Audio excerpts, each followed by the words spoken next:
Good morning, students. Welcome to science class, chemistry part, chapter 2, acids, bases, and salts. A recapitulation on olfactory indicators that you have studied in the previous session. What are olfactory indicators? Substances whose odor changes in acidic or basic media are called olfactory indicators. Some examples: vanilla essence, onion scrap, clove oil can be used as olfactory indicators. And we cannot detect the smell of these olfactory indicators in the basic medium. In this session, you are going to learn the following concepts. The first one, reaction of metallic oxides with acids, reaction of non-metallic oxides with base. The next one, what do all acids and all bases have in common? Next to that, how strong are acid or base solutions? Then, more about salts in that family of salts and pH of salts you are going to learn at the end. Are the crystals of salts really dry? That is water of crystallization. So these are the concepts you are going to learn in this session. Now let's move on to the first one, that is reaction of metallic oxides with acids. So let's look into the activity. Take a small amount of copper oxide in a beaker and add dilute hydrochloric acid slowly while stirring. So you can see the color of the solution changes to blue-green due to the formation of copper-2 chloride in the reaction. So it can be represented as copper oxide, CuO, that is copper-2 oxide, it is HCl, hydrochloric acid. When it reacts together, it forms copper-2 chloride, that is CuCl2, and water. You are familiar with neutralization reaction. Just compare the neutralization reaction with this equation now. What is neutralization reaction? Base, when it reacts with acid, it forms salt and water. Now compare this equation with neutralization reaction. So here the metal oxide, copper oxide, should be basic in nature. So the base, and when it reacts with acid, it forms salt and water. So from this activity, it's clear, it's proved the metallic oxides are basic in nature. So when metallic oxides react with acids, it forms salt and water, which proves metallic oxides are basic in nature.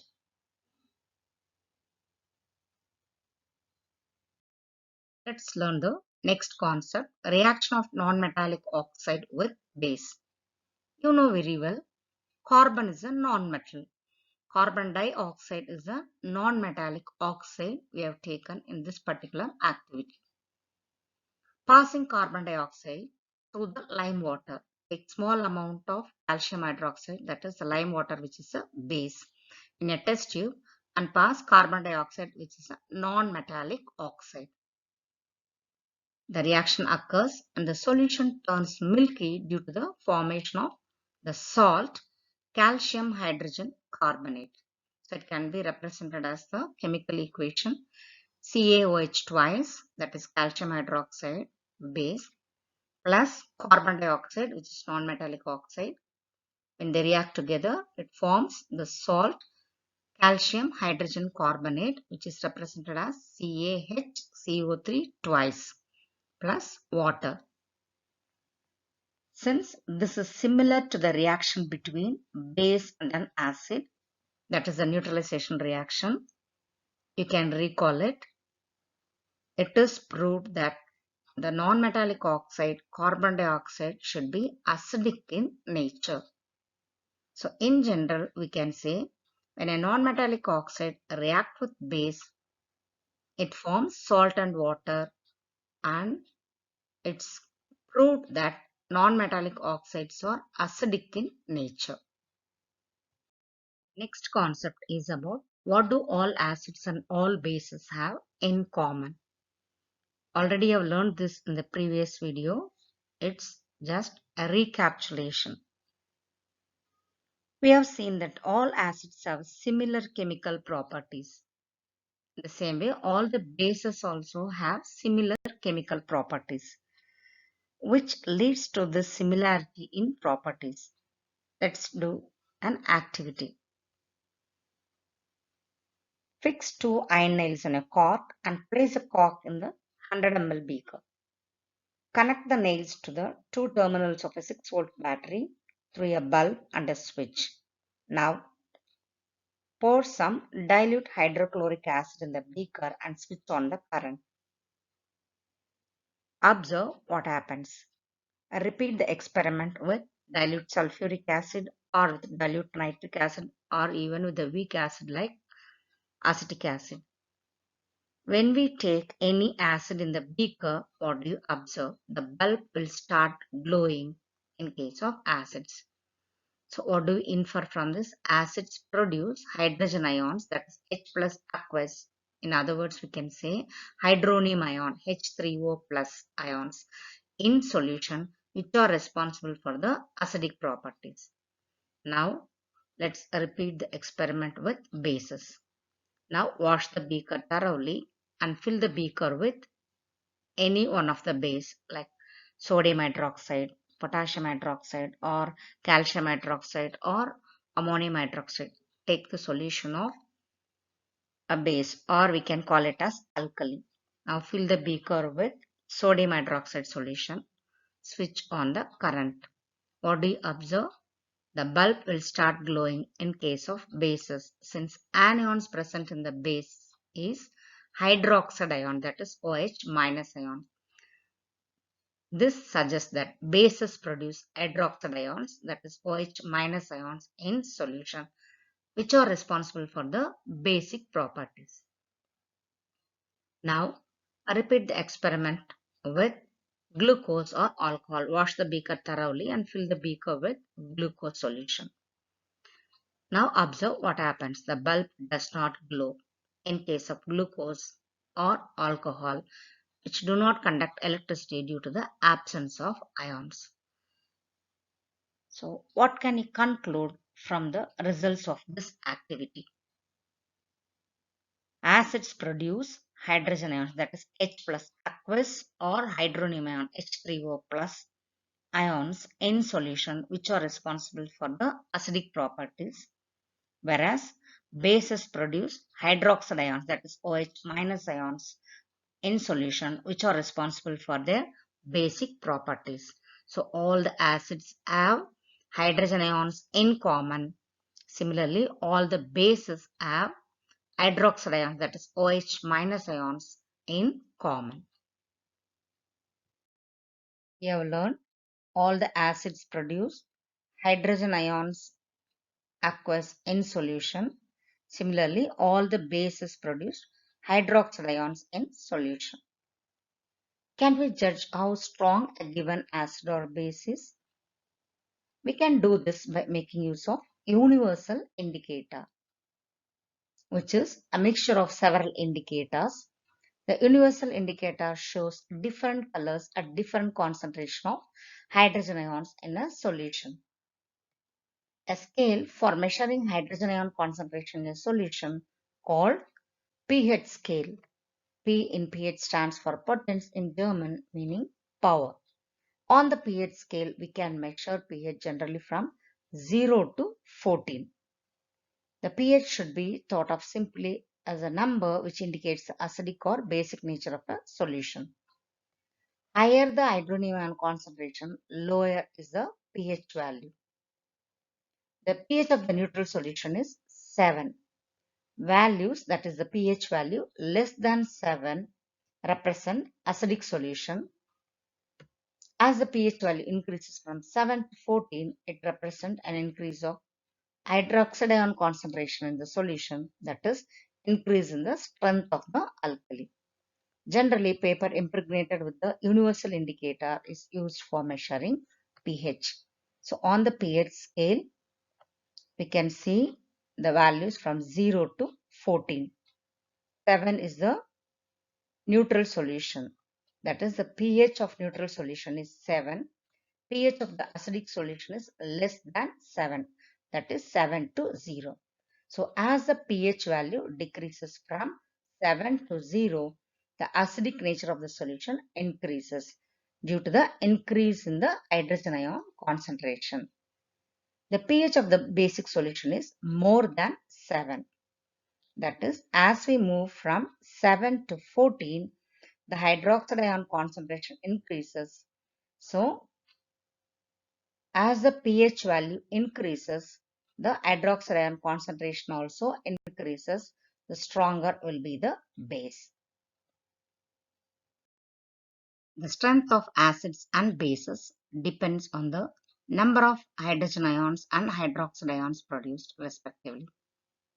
Acids that give rise to more hydrogen ions are said to be strong acids, and acids that give less hydrogen ions are said to be weak acids. Acids, when undergo complete dissociation, it gives more hydrogen ions, stronger the acid. Acids, when undergo partial dissociation, it gives less hydrogen ions, results in weak acid. Similarly, bases that gives rise to more hydroxide ions are said to be strong bases, and the bases that give less hydroxide ions are said to be weak bases. Bases, when undergo complete dissociation, it gives more hydroxide ions and stronger the base.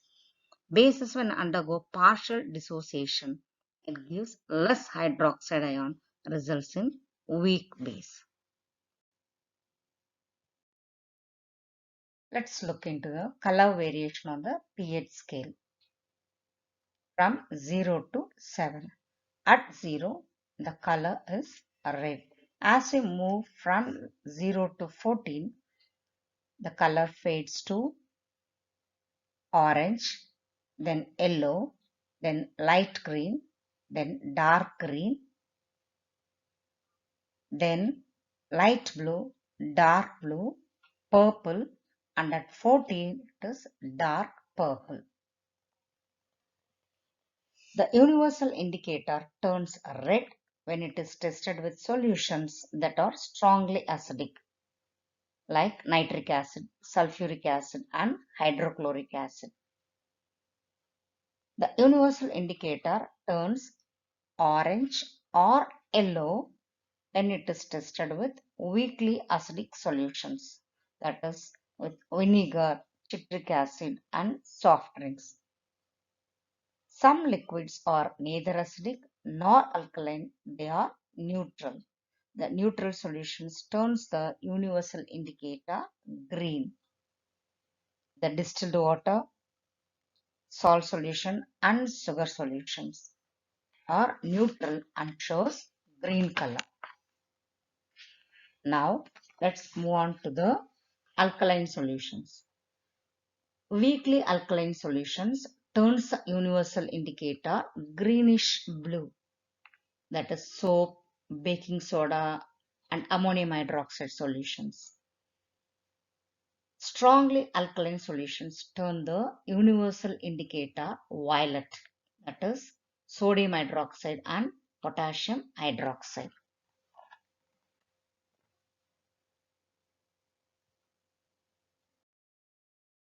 You know that when an acid and a base react together, it forms salt and water. Now let's look in detail about the family of salts. For example, sulfate family, salts having same negative radical, that is sulfate ions. Examples: potassium sulfate, sodium sulfate, calcium sulfate.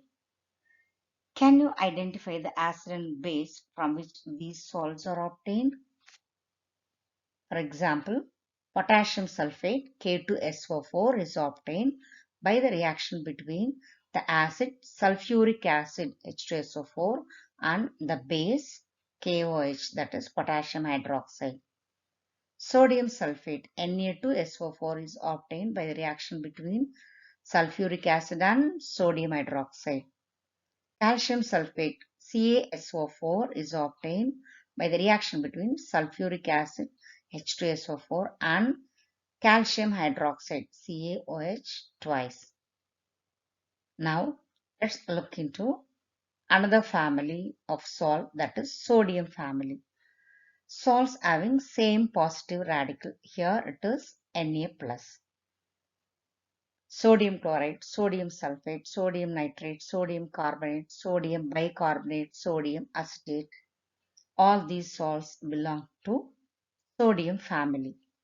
Now, can you identify the acid and base from which these salts are obtained? For example, sodium chloride NaCl is obtained by the reaction between hydrochloric acid and sodium hydroxide base.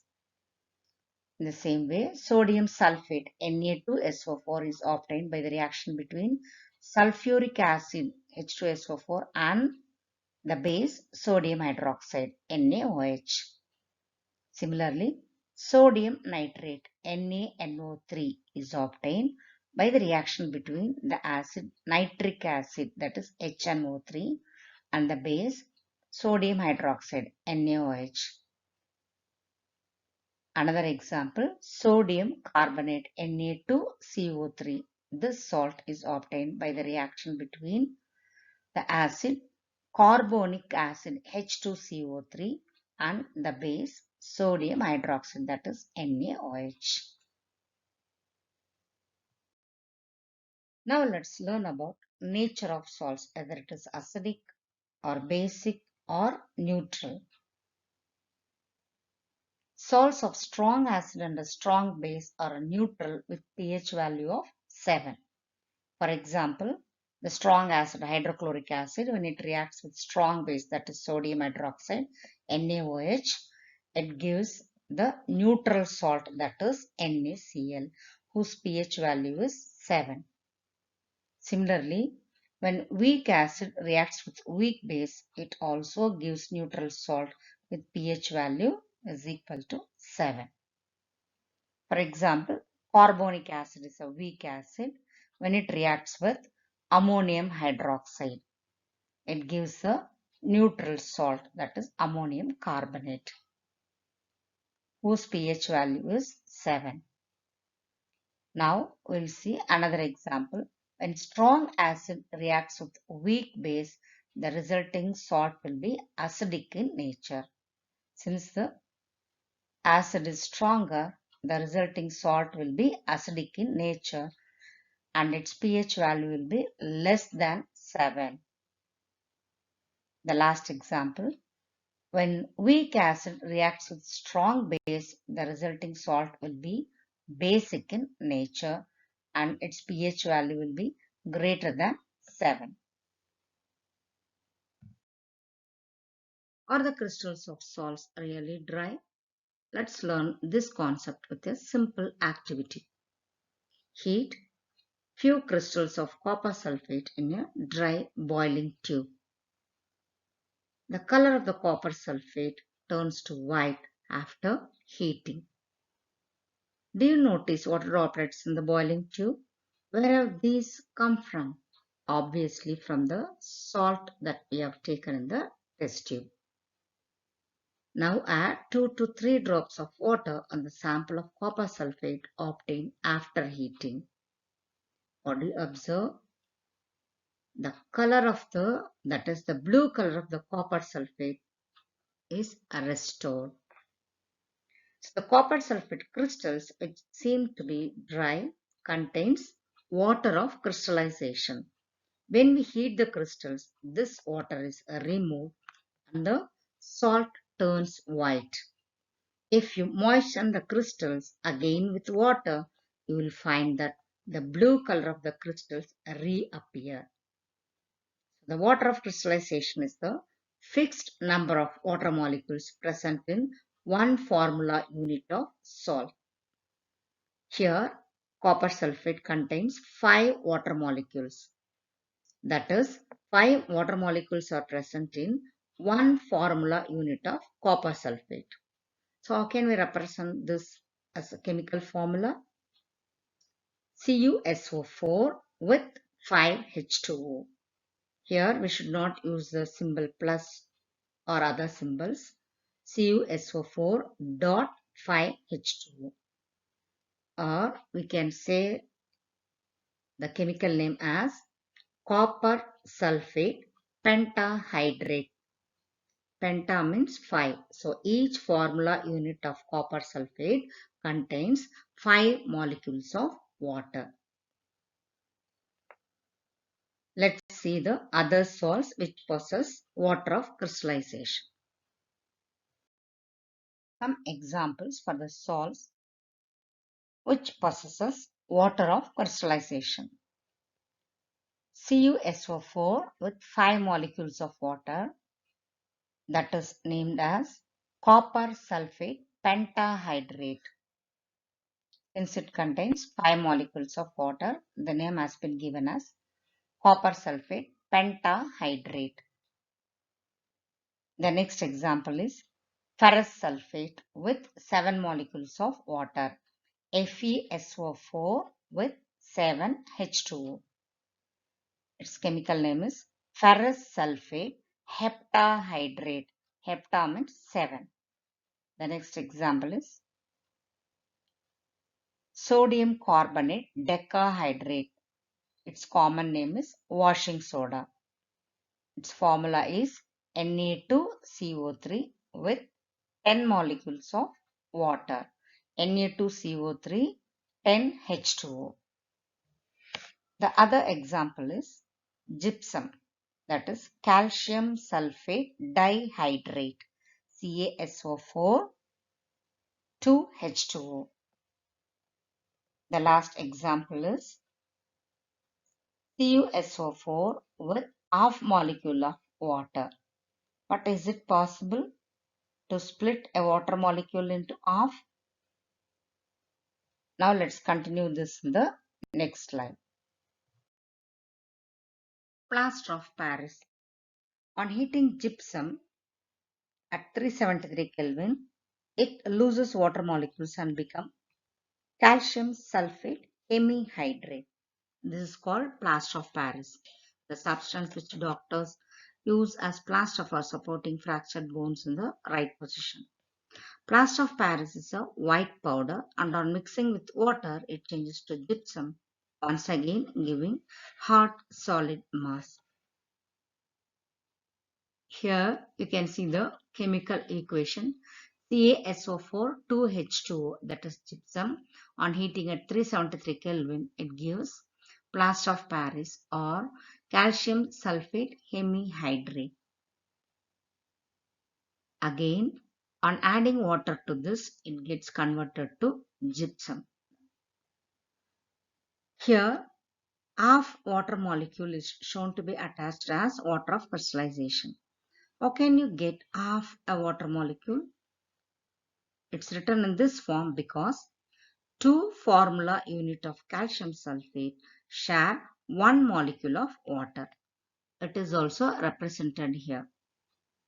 Plaster of Paris is used for making toys, materials for decoration, and for making surfaces smooth.